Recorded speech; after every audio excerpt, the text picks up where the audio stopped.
JDS ಮತ್ತು ಕಾಂಗ್ರೆಸ್ ಸಮ್ಮಿಶ್ರ ಸರ್ಕಾರದ ಮಂತ್ರಿಮಂಡಲ ರಚನೆಯ ಮೊದಲ ಹಂತದಲ್ಲಿ ಜಾತ್ಯತೀತ ಜನತಾದಳದ 9 ಶಾಸಕರಿಗೆ ಸಚಿವ ಸ್ಥಾನ ನೀಡುವುದಾಗಿ ಮುಖ್ಯಮಂತ್ರಿ ಎಚ್.ಡಿ. ಕುಮಾರಸ್ವಾಮಿ ಹೇಳಿದ್ದಾರೆ.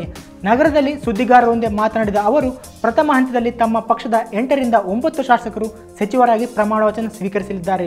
ಇನ್ನು 3-4 ಸಚಿವ ಸ್ಥಾನಗಳ ಬಗ್ಗೆ ಆಯ್ಕೆ ನಡೆಯಲಿದೆ ಎಂದರು. ಸಂಪುಟದಲ್ಲಿ ಸ್ಥಾನ ಮತ್ತು ಖಾತೆಗಳ ಹಂಚಿಕೆ ಬಗ್ಗೆ ಜೆಡಿಎಸ್ ಶಾಸಕರಲ್ಲಿ ಯಾವುದೇ ಭಿನ್ನಾಭಿಪ್ರಾಯ ಇಲ್ಲ ಎಂದು ಸ್ಪಷ್ಟಪಡಿಸಿದ ಕುಮಾರಸ್ವಾಮಿ, ಮುಂದಿನ ಹಂತದ ಸಂಪುಟ ವಿಸ್ತರಣೆ ಸಂದರ್ಭದಲ್ಲಿ ಶಾಸಕರ ಆಯ್ಕೆ ಕುರಿತು ಮಾಜಿ ಪ್ರಧಾನಮಂತ್ರಿಯೂ ಆದ ಪಕ್ಷದ ವರಿಷ್ಠ ಎಚ್.ಡಿ. ದೇವೇಗೌಡರಿಗೆ ಸಂಪೂರ್ಣ ಸ್ವಾತಂತ್ರ್ಯ ನೀಡಲಾಗಿದೆ ಎಂದು ಹೇಳಿದರು.